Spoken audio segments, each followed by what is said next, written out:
Estás escuchando La Nación Audio. A continuación, Camila Perochena y Martín Marimón recorren 40 años después la vuelta de la democracia, año por año, a través de las voces de sus protagonistas en Primavera Cero. 18 de enero de 1988. Aldo Rico, luego de fugarse de su detención, lidera un nuevo levantamiento cara pintada, esta vez en Montecaseros, provincia de Corrientes. Noticia de Canal 13, y dice que voceros del Comando Quinto Cuerpo de Ejército señalaron que hace instantes comenzó el fuego en Montecaseros. Se indicó que están luchando con fuego de artillería e infantería, fuerzas legales y del insurrecto Aldo Rico. Algunas horas antes, este era el panorama en la provincia de Corrientes. Tico Rodríguez Paz. En ese lugar exactamente está amotinado el exteniente coronel Aldo Rico. Observamos desde el aire, en nuestro sobrevuelo, una larga caravana de automóviles que es controlada antes de pasar frente a la institución militar. El año 1988 comenzó y terminó con sublevaciones militares. En el medio fue un año de enormes tensiones políticas y económicas. El peronismo realizó elecciones internas por primera vez en su historia para elegir el candidato presidencial. A contramano de las expectativas, Menem logró imponerse frente a Cafiero. Mientras tanto, la situación económica no paraba de deteriorarse. Un nuevo año en el que la primavera democrática se parecía cada vez más a un difícil otoño. En el episodio de hoy vamos a recorrer el año 1988 con los levantamientos militares, la interna peronista y la situación económica crítica.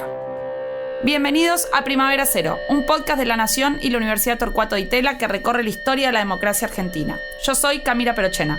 Y yo soy Martín Marimón. Porque con la democracia no solo se vota, sino que también se come, se educa y se cura.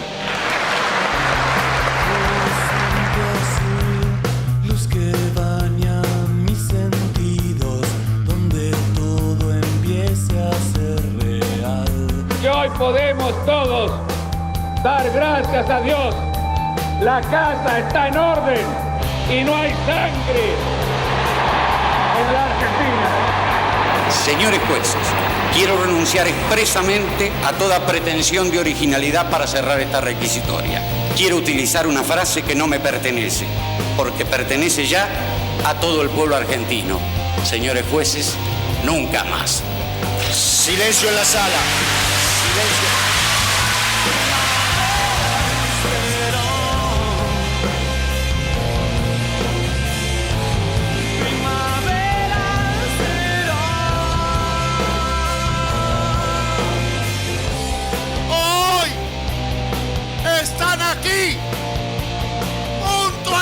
Confederación General del Trabajo para el logro de la reconstrucción y la liberación nacional. Ahí lo tiene Maradona, lo marcan dos, pisa la pelota Maradona, arranca por la derecha el genio del fútbol mundial y es el tercer para Borruchaga, siempre Maradona, genio,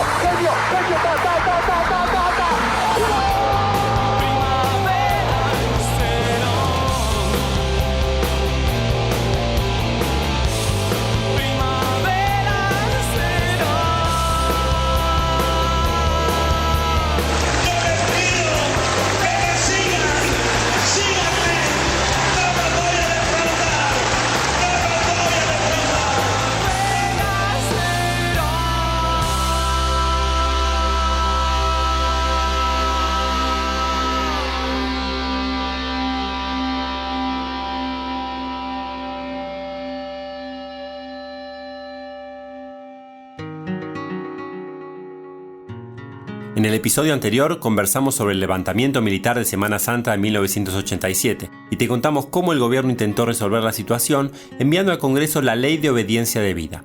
Pero la situación no estaba del todo resuelta. El malestar en los cuarteles continuaba. Por eso, en 1988 hubo un nuevo levantamiento. En este caso estuvo relacionado en gran parte con conflictos internos al ejército. Luego de Semana Santa del 87, el jefe del Estado Mayor, Río Sereñú, fue reemplazado por el general Caridi, que tampoco era muy querido entre los carapintadas. El pueblo quiere tener leones en los cuarteles, no políticos. Caridi inició una depuración del ejército, pasando a retiro a militares que simpatizaban con los carapintadas y ascendiendo a oficiales que consideraba de confianza. Esta situación abrió un conflicto entre los militares. Los carapintadas estaban descontentos con el castigo que se les imponía desde la cúpula militar. Esto fue lo que llevó a Rico a un nuevo levantamiento. En enero, un juez militar ordenó su prisión preventiva. Esa misma noche, Rico se fugó del lugar donde se alojaba. 2 días más tarde, apareció en el Regimiento 4 de Infantería Mecanizada de Montecaseros y anunció que estaba al mando de la unidad, que no reconocía la autoridad de Caridi y que los acuerdos de Semana Santa no se habían cumplido. Así recuerda el hecho el ministro de Defensa, Horacio Jaunarena. Montecaseros es un episodio que lo protagoniza Rico, porque Rico estaba preso, pero el juez estaba como en una especie de prisión domiciliaria. Rico se escapa, se va a Montecaseros a tratar de insubordinar al ejército ya. Entonces Caridi, que era un militar con mando, ya el ejército no creía más en Rico. Tan es así que Caridi se pone al frente y va a reducirlo. Rico dijo que iba a resistir hasta morir. Entonces, ya le digo, me acuerdo porque cuando iba Caridi en un militar duro, digo, tenga cuidado que Rico es bravo, ¿eh? Y me dice, yo es bravo para comer asado. Fue y se rindió Rico sin pelear. El 18 de enero Rico se rindió sin combatir. 3 oficiales resultaron heridos por la explosión de una mina colocada por los rebeldes. Rico fue dado de baja del ejército y quedó detenido. Esta vez, los sublevados fracasaron porque los motivos que tenían para alzarse no lograron unir a toda la fuerza. Con la ley de obediencia debida se había reducido el número de procesados. Rico no había logrado convencer al resto de la fuerza de que los objetivos de su levantamiento excedían sus intereses personales. El resultado final fue la detención de Rico y de otros 400 militares rebeldes en el penal de Magdalena. El frente militar se mantuvo estable hasta diciembre. En el plano político, durante 1988, la atención estuvo puesta en la interna peronista entre Menem y Cafiero, que tuvo lugar el 9 de julio. Fue un momento muy importante en la historia del peronismo. Era la primera vez que el partido elegía candidato presidencial con una interna en la que votaban directamente los afiliados. Parecen haber llegado a un punto de agotamiento las gestiones emprendidas por cafieristas y menemistas bonaerenses en busca de coincidencias y entre hoy y mañana, si naufragan los últimos intentos conciliatorios, quedaría planteada la lucha interna. En un escrito, Cafiero manifiesta que se verá precisado ir a la lucha interna si sus rivales persisten en sus posturas intransigentes y soberbias. En esta interna, la estructura o el aparato partidario estaba en manos de Cafiero. Cafiero gobernaba la provincia de Buenos Aires, era el presidente del PJ y tenía el apoyo de la mayoría de los gobernadores e intendentes. Por su parte, Menem no tenía la estructura del partido, pero tenía carisma, popularidad, vocación de poder. Se trataba de 2 estilos muy contrastantes. Así lo explica la historiadora Marcela Ferrari, investigadora del CONICET y de la Universidad Nacional de Mar del Plata.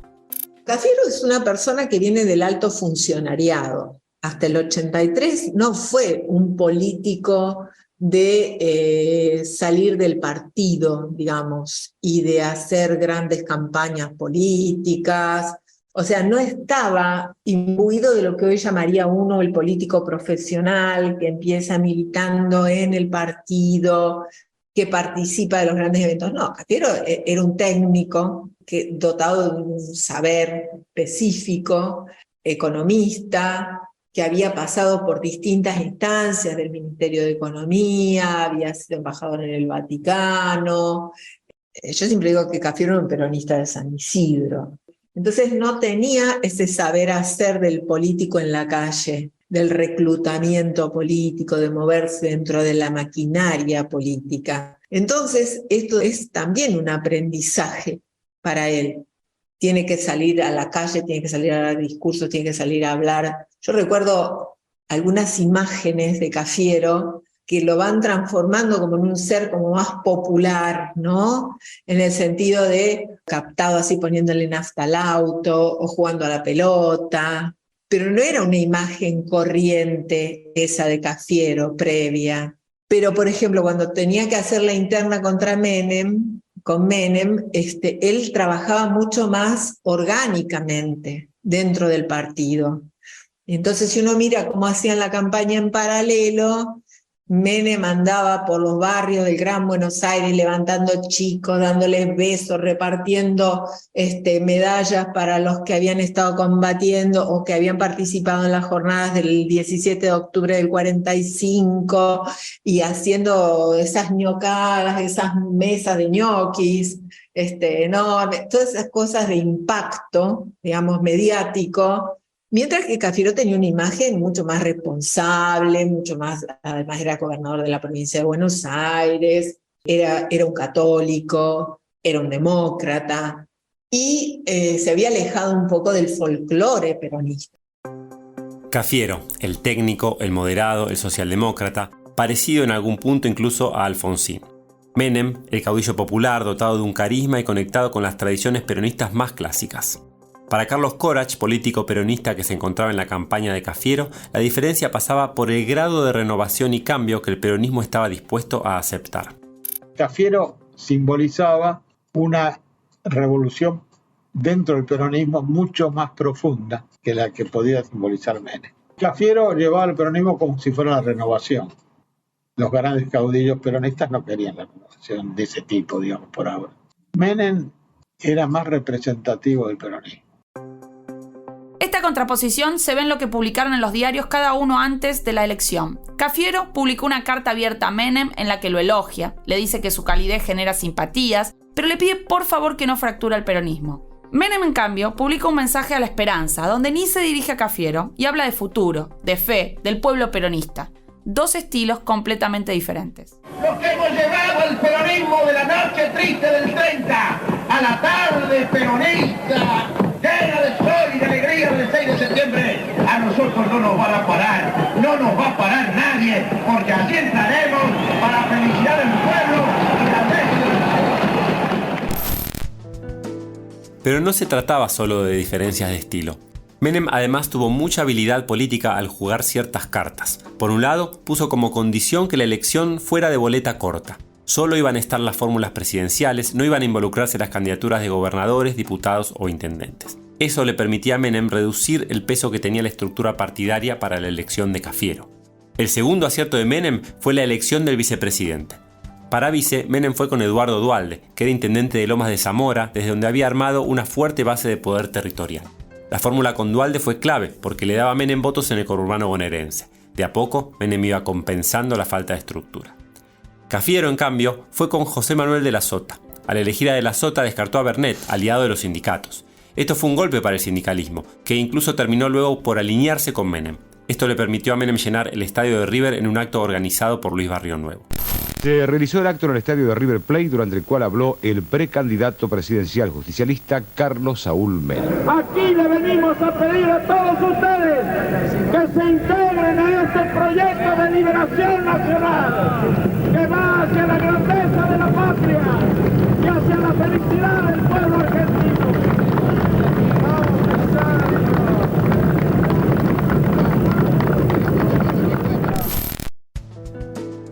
Un último punto importante es que el gobierno de Alfonsín prefería a Menem ganador de la interna y lo impulsó con ciertas ayudas económicas. Creían que Menem iba a ser más fácil de vencer que Cafiero, pero no veían lo que se cocinaba por debajo, la capacidad de movilización que tenía Menem. ¿Pero de dónde venía Menem? Aunque en esa campaña se destacó por su carisma y su estilo de caudillo federal, Menem era también un político con larga trayectoria en la renovación peronista. Esto nos explicó Marcela Ferrari. La imagen que nosotros tenemos es de este Cafiero que viene siendo algo así como el líder de la renovación y de pronto le gana un caudillo del interior que parecía Facundo Quiroga, con esas patillas que parecían el atraso mismo. ¿Y qué pasó? Bueno, pasó que Menem era un gran constructor de alianzas, que desde el comienzo de su gobierno, y ya en el año 85 lo decía abiertamente, su objetivo era lograr la presidencia de la nación, había establecido buenos vínculos con el presidente Alfonsín, y sobre todo porque entendió que esta máxima de unidos venceremos, ¿no? El gran mito del peronismo, todos unidos triunfaremos. Entonces, rápidamente no solo aplicó una política de fusión dentro del peronismo, este peronismo que estaba dividido entre renovadores y ortodoxos, que rápidamente le sirvió primero para ganar las elecciones internas. Y como decíamos, frente a un Cafiero bastante pulcro y adocenado, Menem era esta cuestión de lo popular, de recuperar las tradiciones peronistas, que también parecía que hacía falta para la identidad, ¿no? Recuperar la identidad, la tradición. Entonces, Menem, ¿qué representó? La renovación posible, la consolidación de ese momento. No fue una tormenta en medio de un cielo azul. Los resultados fueron contundentes. 54% para Menem y 46% para Cafiero. Cafiero reconoció así su derrota. El pueblo peronista, haciendo uso de sus legítimos derechos y de su vocación democrática, ha elegido como fórmula presidencial para el año 1989 a los compañeros Carlos Menem y Eduardo Duhalde. Los resultados de las internas peronistas tuvieron un enorme impacto no solo en la política, sino también en la economía. Desde la derrota en las elecciones parlamentarias del 87, el gobierno se encontraba muy debilitado y parecía evidente que iba a ser el peronismo el que lo reemplazara en el poder en el 89. Es más, en esos meses entre las parlamentarias y la interna peronista, o sea, entre septiembre del 87 y julio del 88, Alfonsín y Cafiero habían negociado algunas leyes económicas que, llegado el caso, iban a permitir una transición relativamente tranquila y ordenada. Pero el triunfo de Menem en las internas cambió totalmente el panorama. La expectativa de un gobierno suyo ponía nerviosos a los mercados y alteraba los indicadores económicos. Así nos retrató la situación José Luis Machinea, miembro del equipo económico del gobierno. ¿Cómo llegamos a las elecciones que iba a haber en el 89 en una situación más o menos razonable, ¿no? La mala noticia era que Cafiero, que era nuestra persona con la cual dialogamos, perdió la interna con Menem. Y que Menem llegó y dijo, bueno, señores, nosotros no nos vamos a pagar la deuda en estas condiciones, vamos a aumentar 100% los salarios y vamos a reducir los impuestos fuertemente. Digo, en ese contexto las expectativas son, bueno, empecemos a correr, ¿no? Y eso complicó una situación, un gobierno que ya venía muy débil. El problema económico más urgente era una vez más la inflación, que en 1988 tuvo una enorme estampida. El índice de precios trepó en forma continua, de un 178 interanual en enero, que ya es en sí altísimo, a nada menos que 440% en agosto, o sea, más del 35% mensual. Ante esa situación, el gobierno lanzó en agosto un plan antiinflacionario llamado Plan Primavera. Así lo anunciaba el ministro de Economía, Juan Zurruil. El gobierno ha trabajado intensamente en la búsqueda de una solución que nos permita detener de manera rápida la tasa de inflación que hoy efectivamente tenemos. El Plan Primavera era una especie de plan austral adaptado a la situación de mayor debilidad política. En vez de un congelamiento general de precios, se proponía una serie de acuerdos con las grandes empresas a cambio de beneficios impositivos. Se incluían algunas medidas sobre otras variables, como las tarifas y un intento de ajuste fiscal. Desde luego que las tarifas van a comenzar a bajar porque va a comenzar a bajar la inflación. Cuéntenlo como seguro a partir de septiembre. Una de las medidas más recordadas fue el desdoblamiento del tipo de cambio. Era un sistema que diferenciaba entre tipo de cambio importador y exportador y terminaba perjudicando a los exportadores agrarios. Esto llevó al gobierno a un enfrentamiento con los dirigentes rurales. Hay un famoso discurso de Alfonsín en la inauguración de la exposición anual de la Rural, en el cual el presidente confronta con el público entre silbidos y abucheos. Yo quiero comenzar por poner de relieve esto que está sucediendo esta tarde en la sociedad rural argentina.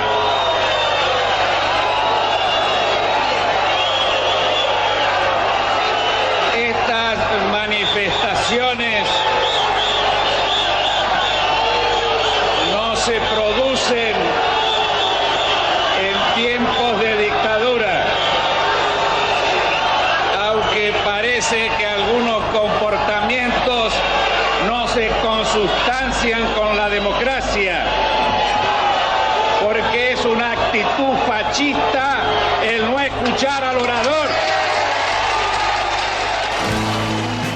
El Plan primavera no tuvo éxito. Aunque la inflación no se continuó acelerando, se mantuvo durante el resto del año en índices extremadamente altos, superiores al 370% anual. Esto se veía acompañado de toda otra serie de tensiones, como una recesión económica, problemas de abastecimiento y cortes de luz. Esto generó un clima social de mucho descontento, que incluyó 2 paros generales impulsados por la CGT para septiembre de 1988. La situación era muy delicada. El año 1988 se cerró con más complicaciones en el frente militar. En diciembre se produjo un nuevo levantamiento cara pintada, que esta vez incluyó muertos civiles. Pero dígame, por ejemplo, ustedes están en aptitud de rebeldía, ¿por qué motivo? No sabría decirle, caballero. Pero usted tiene la cara pintada, dígame por qué la tiene pintada. Es una cuestión totalmente normal de los militares. El disparador del nuevo levantamiento fue un conflicto con la Junta de Calificaciones que decidía los ascensos militares. En noviembre del 88 la Junta debía decidir sobre el ascenso del coronel Mohamed Ali Zaineldin. Zaineldin era un militar que los carapintadas veían como un líder moral de su movimiento. Si bien no había participado directamente de Semana Santa y Montecaseros, porque se encontraba en Panamá, su nombre era siempre mencionado por los líderes rebeldes. Entonces, cuando la Junta decidió no recomendar el ascenso de Zaineldin al cargo de general de brigada, los carapintadas lo sintieron como una provocación. Inmediatamente los simpatizantes de Zaineldin iniciaron un nuevo levantamiento. El general Martín Balsa, entonces comandante de brigada, describe las diferencias que él veía entre Rico y Zaineldin.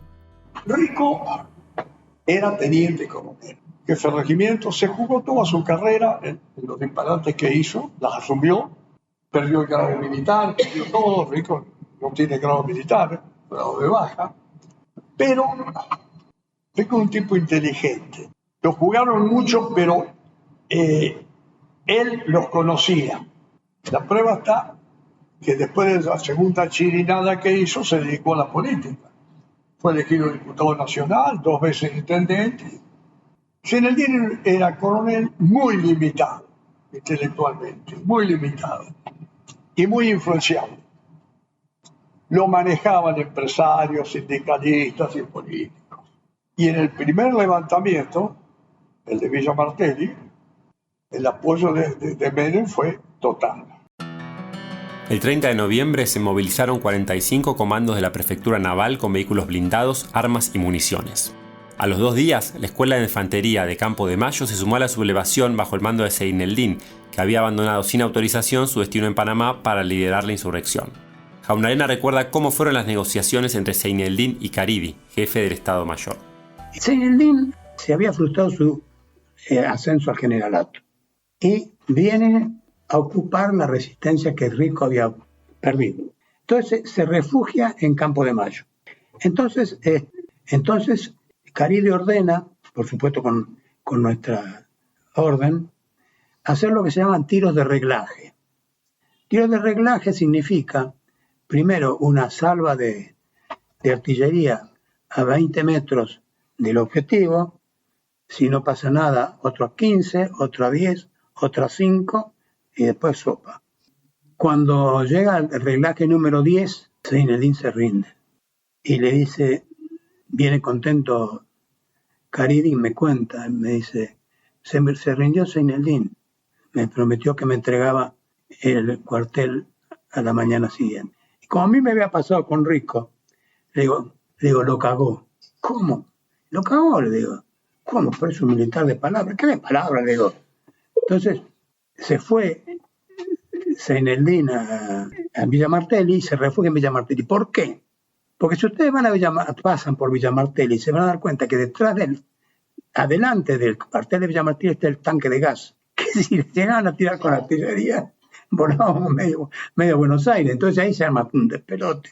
Y Caridi estaba muy afligido porque lo había traicionado y de alguna manera, por no rendirlo, había pasado esto. Entonces él pide el retiro y es reemplazado.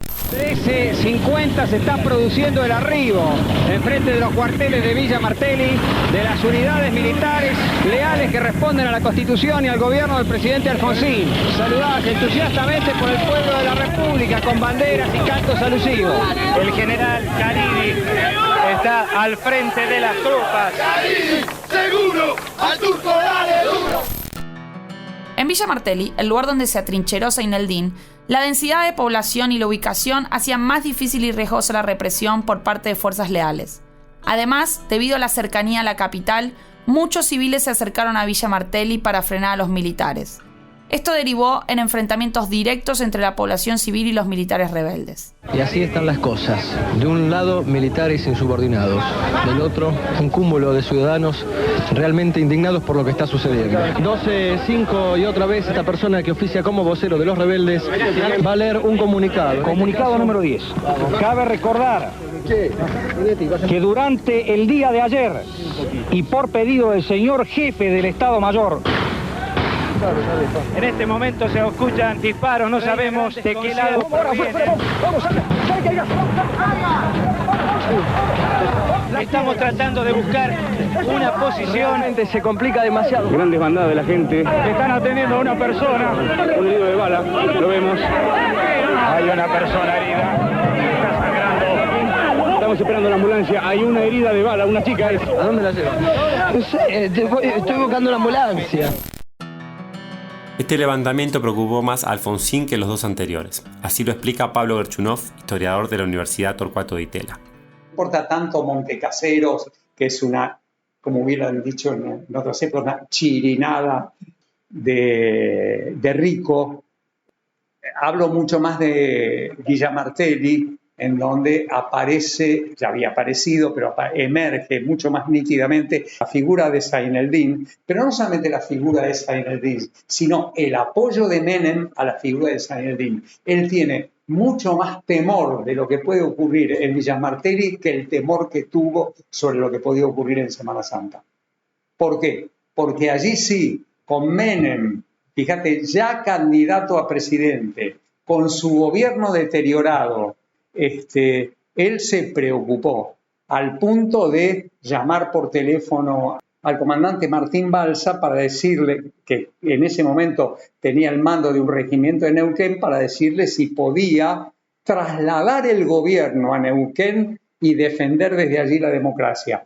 Eso no lo dijo en Semana Santa, lo dijo a propósito de Villa Martelli, con lo que te quiero decir, estuvo mucho más preocupado por Villa Martelli que por Semana Santa. Entonces, Alfonsín preparó todo en caso de necesitar trasladar el gobierno a Neuquén, donde se encontraba el general Martín Balsa con su brigada. Así recuerda Balsa el llamado de Alfonsín. Me llama él por Martelli, en el primer levantamiento de Zaineldin, que fue el tercero de la historia. Estaba en mi despacho, sí, despacho así con nosotros, la oficina, ¿no? Era grande. O sea, que entrante me dice, no, dice, está el presidente. Dicen que de parte del presidente. ¿Qué presidente? El presidente de la nación. Y como era un teléfono y no tenía que pasar, bueno, espere, voy yo ahí. ¿Hola? Y me dice, el decano, me dice, mi general, el decano, el presidente quiere hablar con usted. Habla Alfonsín conmigo. Me dice, ¿cómo le va, general? Vea, está enterado. Entonces, sí, cómo no. Seguía de ahí, yo no tenía problema. La brigada había tenido un problemita con Rico, pero terminaron todos presos. O sea que, y en síntesis me dijo, acá están diciendo de que yo voy a renunciar. Yo no voy a renunciar. Yo no me voy a ir del país, ni mucho menos. Pero ya vamos a hacer una pregunta. Si yo voy con mi gobierno, aparte del gobierno, y me instalo, usted me recibe en Neuquén y de ahí voy a seguir manejando si es necesario el país. Y le dije, por supuesto, señor presidente, responder al orden constitucional. Yo ya había hablado antes que me llamara Alfonsín, con el gobernador, con el intendente, yo tenía buenas relaciones en Neuquén. Sí, le digo, ¿cómo no? Bueno, me quedo tranquilo, sí. Realizo todas las coordinaciones, le digo, pero ¿sabe una cosa? No va a ser necesario que usted venga. ¿Por qué? Porque el ejército no está con Zaineldin.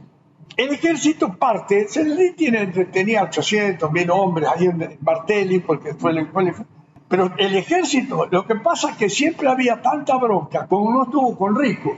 El ejército no estuvo con Rico, pero no querían reprimirlo a Rico. No sé si me explico esto. Porque nosotros lo reprimimos, pero después estos políticos son los que nos putean. Se daba esto, le digo, no, eso es necesario. Zaineldin no tiene un apoyo en el ejército. Finalmente, Zaineldin se rindió. Hay versiones encontradas sobre qué fue lo que se acordó entre Caridi y Zaineldin para que se rindiera. Según la versión de los Carapintadas, hubo un pacto entre Caridi y Zaineldin en el que se acordaron una serie de puntos: la renuncia de Caridi, un aumento de salarios, la no aplicación de sanciones a los militares Carapintadas, la reivindicación de la lucha antisubversiva y la amnistía para los militares a los que no se aplicó la ley de obediencia de vida. Desde la versión de Caridi, el pacto implicaba mejores salarios, reivindicación de lucha antisubversiva y amnistías, pero no el perdón para los Carapintadas. A pesar de estas diferentes versiones, el gobierno no había participado en la negociación y se negaba a reivindicar el terrorismo de Estado o a dar la amnistía a los militares presos. Toda la historia post-Semana Santa de Alfonsín es rechazar la idea de la amnistía a todo el mundo. ¿Por qué digo a todo el mundo? Porque en el fondo la ley de obediencia debida es una amnistía acotada por el rango. Es una amnistía hasta generales de brigada. Eso es lo que de verdad es. Y sin embargo, él consigue que un puñado de gente quedara presa. Así se cerraba el año 1988, plagado de conflictos e incertidumbres políticas y económicas para el gobierno y para la sociedad en general. Sin embargo, como veremos en el próximo episodio, 1989 resultó aún peor. El año se abrió con la toma del regimiento de infantería de La Tablada por un grupo guerrillero, siguió con el triunfo de Menem en las elecciones presidenciales, el estallido de la hiperinflación y el adelantamiento en el traspaso del poder presidencial. Todos estos temas vamos a recorrer en el próximo episodio. Agradecemos a Horacio Jaunarena, Marcela Ferrari, Carlos Corach, José Luis Machinea, Martín Balsa y Pablo Gerchunov por su participación en este episodio y a Florencia Di Bartolo por la investigación de archivo. Esto fue Primavera Cero, historias de la democracia en Argentina. Los esperamos la próxima semana para el último episodio de esta temporada.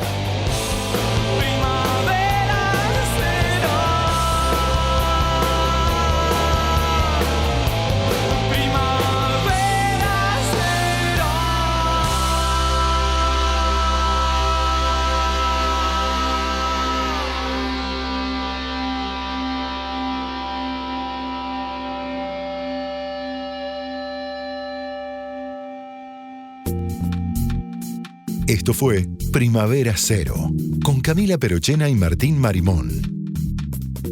Escucha todo el contenido de La Nación Audio en www.lanacion.com.ar/podcast. Sumate para no perderte ningún episodio. Estamos en Spotify, Apple Podcast, Google Podcast y en tu reproductor de podcast favorito.